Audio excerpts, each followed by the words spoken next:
Realme P4X 5G launch ചെയ്തതിന് ശേഷം അതെടുക്കണോ അതോ P4 5G എടുക്കണോ എന്നുള്ള കാര്യത്തിൽ പലരും ആശയക്കുഴപ്പത്തിലാണ്. ഈ വീഡിയോ ഈ രണ്ട് ഫോണുകളും തമ്മിലുള്ള ഒരു കമ്പാരിസൺ ആണ്. അതിൻ്റെ സ്പെസിഫിക്കേഷനും വിലയും ബാങ്ക് ഓഫറുകളും എല്ലാം ഇതിൽ വിശദമായിട്ട് തന്നെ പറയും. വീഡിയോ കണ്ടതിന് ശേഷം നിങ്ങൾക്ക് ഇഷ്ടമുള്ളത് തിരഞ്ഞെടുക്കാവുന്നതാണ്.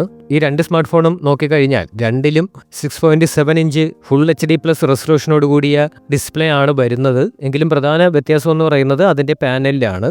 റിയൽമി P4 5G ആണെന്നുണ്ടെങ്കിൽ അതിൽ OLED ഡിസ്പ്ലേ ആണ് ഉപയോഗിച്ചിരിക്കുന്നത്. അതേസമയം P4X 5G ആണെന്നുണ്ടെങ്കിൽ IPS LCD പാനലുകളാണ് ഉപയോഗിച്ചിരിക്കുന്നത്. ഇനി പ്രോസസ്സറിൻ്റെ കാര്യം എടുക്കുകയാണെന്നുണ്ടെങ്കിൽ രണ്ട് ഫോണുകളിലും മീഡിയടെക്കിൻ്റെ Dimensity 4700 ചിപ്സെറ്റ് ആണ് ഉപയോഗിച്ചിരിക്കുന്നത്. P4 5Gയിലാണെന്നുണ്ടെങ്കിൽ HyperVision AI എന്ന ഒരു ഡ്യുവൽ ചിപ്പ് നൽകിയിട്ടുണ്ട്. ഗെയിം കളിക്കുന്നവർക്കൊക്കെ ഇത് വളരെ മികച്ച ഒരു പെർഫോമൻസ് തന്നെ നൽകും. നമ്മൾ ക്യാമറയുടെ കാര്യം എടുക്കുകയാണെന്നുണ്ടെങ്കിൽ P4 5Gയിൽ 16 മെഗാപിക്സൽ സെൽഫി ക്യാമറയാണ് വരുന്നത്. അതുപോലെ തന്നെ 50 മെഗാപിക്സലിൻ്റെ ഒരു ബാക്ക് ക്യാമറയും വരുന്നുണ്ട്. കൂടാതെ 8 മെഗാപിക്സലിൻ്റെ അൾട്രാ വൈഡ് ആംഗിൾ ലെൻസും ഇതിലുണ്ട്.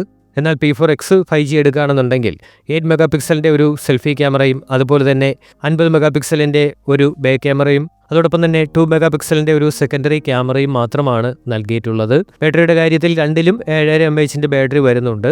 പക്ഷേ ചാർജിങ്ങിൽ P4 5G വീണ്ടും മുന്നിട്ട് നിൽക്കുന്നുണ്ട്. 80 വാട്ട്സിൻ്റെ ഫാസ്റ്റ് ചാർജിങ് സപ്പോർട്ട് ഇതിൽ കിട്ടുന്നുണ്ട്. അതേസമയം P4X 5Gയിലാണെന്നുണ്ടെങ്കിൽ 40 വാട്ട്സിൻ്റെ ഫാസ്റ്റ് ചാർജിങ് മാത്രമാണ് ഉള്ളത്. P4 5G എടുക്കുകയാണെന്നുണ്ടെങ്കിൽ നമുക്കതിൽ in display finger print scanner ആണ് കിട്ടുന്നത്. അതേസമയം P4X 5G എടുക്കുകയാണെന്നുണ്ടെങ്കിൽ അതിൽ നമുക്ക് സൈഡിലാണ് ഫിംഗർ പ്രിൻറ്റ് സ്കാനർ നൽകിയിട്ടുള്ളത്. ഈ രണ്ട് ഫോണുകളിലും ഹെഡ്ഫോൺ ജാക്ക് ഇല്ല. രണ്ട് ഫോണിലും നമുക്ക് കിട്ടുന്നത് ഡ്യുവൽ സ്പീക്കറുകളാണ്. Android 50 ആണ് രണ്ടിൻ്റെയും ഓപ്പറേറ്റിംഗ് സിസ്റ്റം. ഇതിൻ്റെ ഒരു OS അപ്ഗ്രേഡ് 3-4 വർഷം കിട്ടുമെന്നാണ് പ്രതീക്ഷിക്കുന്നത്. ഇനി നമ്മളിതിൻ്റെ വിലയുടെ കാര്യത്തിലേക്ക് കടക്കുകയാണെന്നുണ്ടെങ്കിൽ P4 5Gക്ക് ഏകദേശം 18,500 രൂപയാണ് വില വരുന്നത്.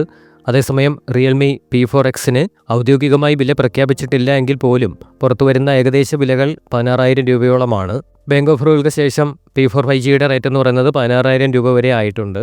അതേസമയം P4X 5G ബാങ്ക് ഓഫറുകൾക്ക് ശേഷം 14,000-നും 15,000-നും ഇടയിൽ ലഭിക്കാനാണ് സാധ്യതയുള്ളത്.